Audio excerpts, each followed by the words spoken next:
All right, guys, I'm so excited. First ice of the 2024-2025 season. I'm really excited. So I don't usually catch a lot here, but if I do catch one, they're typically quite big. So we'll see how it goes. Just never know. Let's punch some holes in the ice and get started. There's a fish.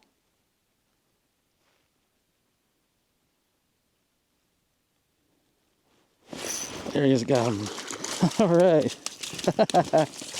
First ice fish of the year. Look at that. Pretty hen. All right. That's awesome. Yeah, there's no better feeling than that first ice fish of the year. Sweet. Look at that beautiful hen brookie. Let's get her back in the water. That's always a weird thing about catching them in like 3 foot of water. Like you set the hook and they're like up in the hole, you know?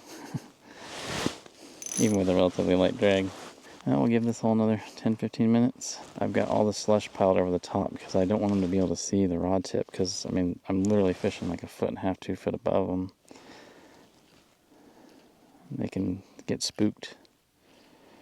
So that's the nice thing about having tungsten jigs. It's got a little, you know, it's small, but it's got the weight, so you can punch it through that slush. She came in hard to the bottom like brookies always do.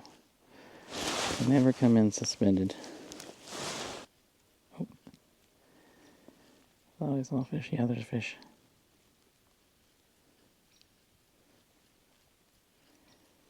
He's down there rooting around on the bottom.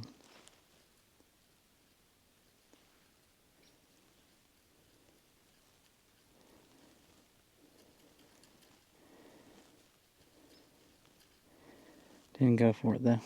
I saw him. Came in twice.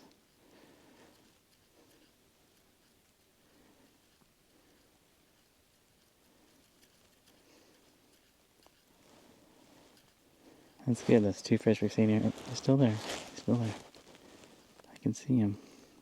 It's just underneath my jig there. Just rooting around down those weeds. Still there. Oh, I missed him. Dang it, he nibbled it.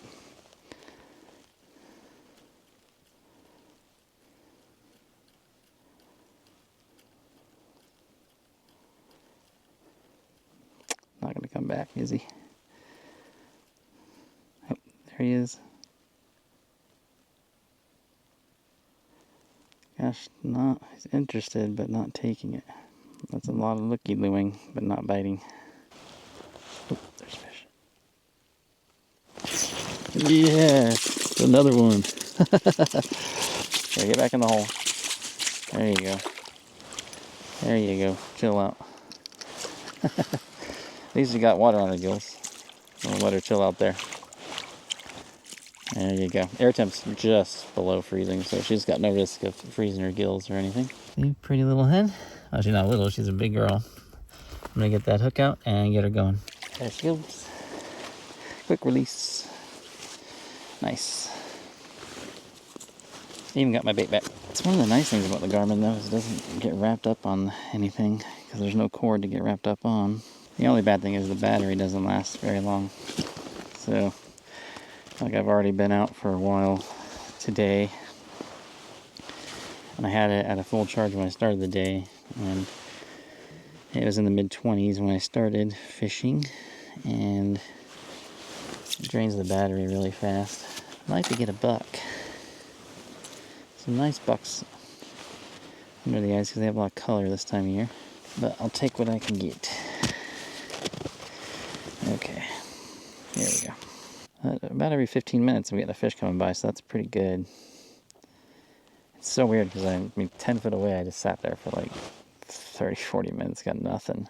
I haven't run extensive trials with dead sticks for brookies, but I know in my experience with rainbows, you know, some days the jigging rods don't get hit at all and the dead sticks get hit all the time. I think I've only really run dead stick versus jigging stick for brookies maybe once or twice. And generally I do way better on the active rod than I do on the dead stick, but I might need to do like a trial just to see what's more effective. Oh, fish. He chewed on it. I missed him. He might still be there. Gosh, Gosh darn it. Did he just take my worm? He did. Just stole my worm. See that? Little turd. How did he do that? That's crazy. Hammered it. Did not get him. Well, I don't think I stung him at all, so I think he's still there.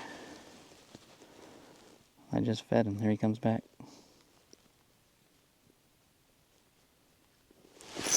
There we go. I trained him. Ooh, this might be a male. That's a big old buck. I think. He was aggressive. I don't know how he slipped that worm off there without... Yeah, this is a buck. Oh, he's big. He's a big boy. No, it's just a big hen. Whoa! Awesome. Boy, that one gave me a ton of opportunity. Coming back time and time again to hit it. Hit that orange tungsten jig with a little bit of worm on it. Cool. Alright, let's put it back. Well, that's 3 hens. No boys. That one was really aggressive though. It's about every 15-20 minutes, so I think the fish are just patrolling shallow here. That's the thing about early season trout, both rainbows and brookies. I'll commonly catch them in 2 to 4 foot of water under the ice. There's still a lot of green vegetation up here, and there's a lot of invertebrate life, insects and scuds. I mean, when I drill the holes and stuff, I'll look down and I can see stuff swimming around. That's what they're up here chasing and eating. The water's still warm enough under the ice. It's melting the ice that I put in the hole. The lake's still spilling heat from the summer. You'll also notice I have my ice picks with me because this ice, I don't trust it. I'm sure it's fine, but I just don't trust it. It's just a weird, it's got like 3.5 inches of white ice, then like a little tiny gap, and then like black ice underneath, which is just, it's kind of strange to me. I'm going to give this hole like another 7 minutes or so with this jig. I know there are fish nearby, so what I'm going to do is I'm actually going to switch up to a little rattle trap. You hear the rattle? And I'm hoping that'll just draw fish in. Sometimes that works when I'm really not wanting to move and re-drill at this point, just because it's just such a pain. I have to pick my way through the ice that I'm confident in with the spud bar. But if I can just pull some fish to me without having to re-drill and reset, that would be great. Okay, let's try switching out to different lure. I think there might be one down there right now. If I can get him stirred up.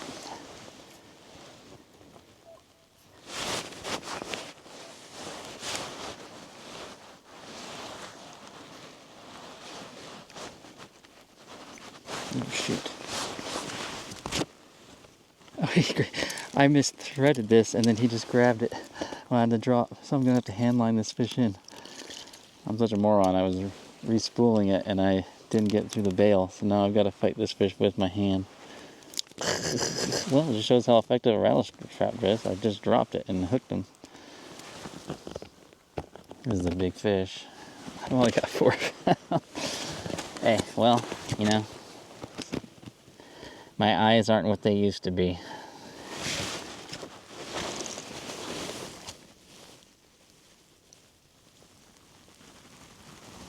What in the world? Did he get me wrapped on the weed or something?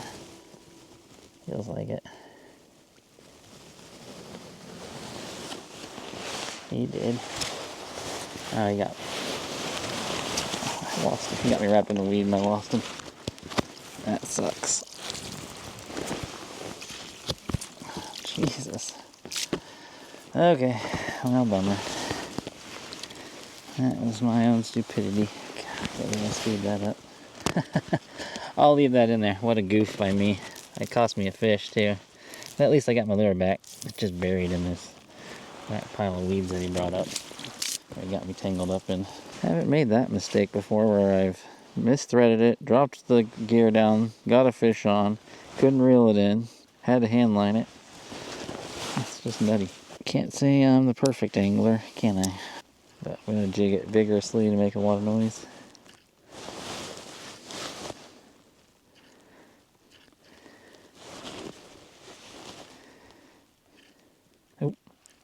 There you go. Didn't take long to draw one in. Oh, it's a buck too. It's a buck. I want to get this one above the ice. He is beautiful.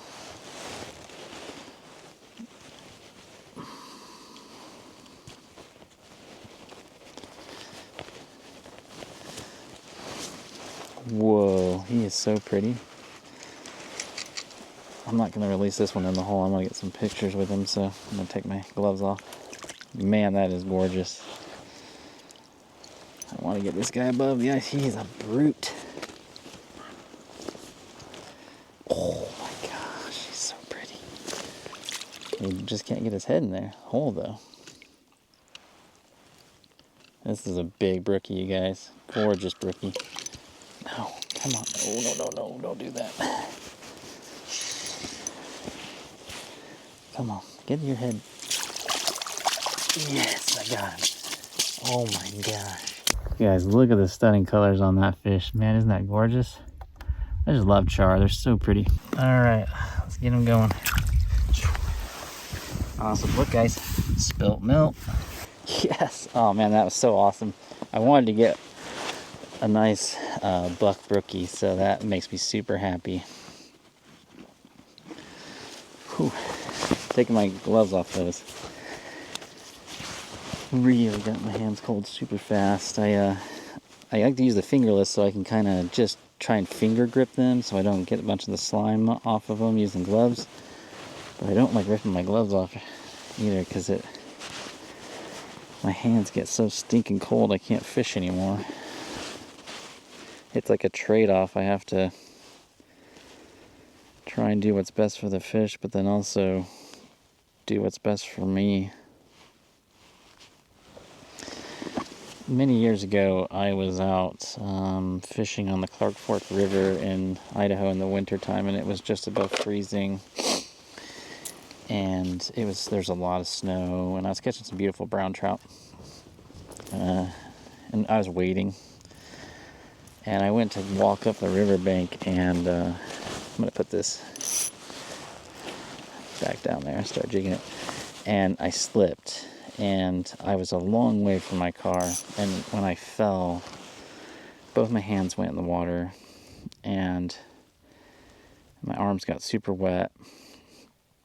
And I took off my gloves. I did everything I could to try and dry my hands out and dry out my arms, but I mean, I still had like a mile hike back to the car, and by the time I got there, I was really hurting, and the hardest thing for me was getting my keys out of my pocket and getting the car turned on.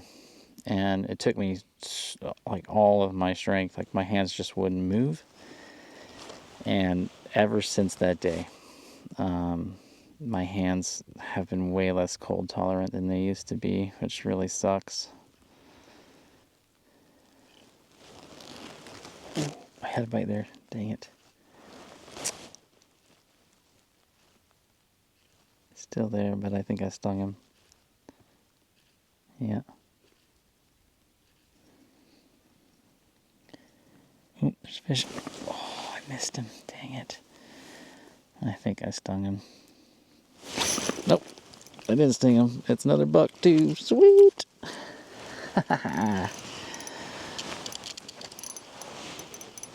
Awesome. Another buck. It's just these bucks like this ripping rat. So cool. What a great first day of the ice fishing season. Oh, he's beautiful. What a cool looking fish.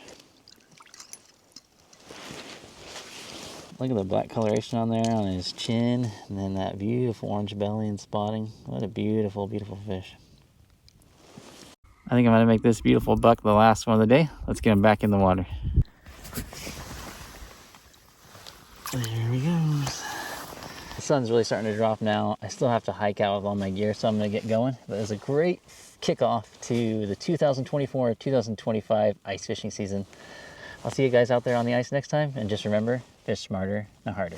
Bye, guys.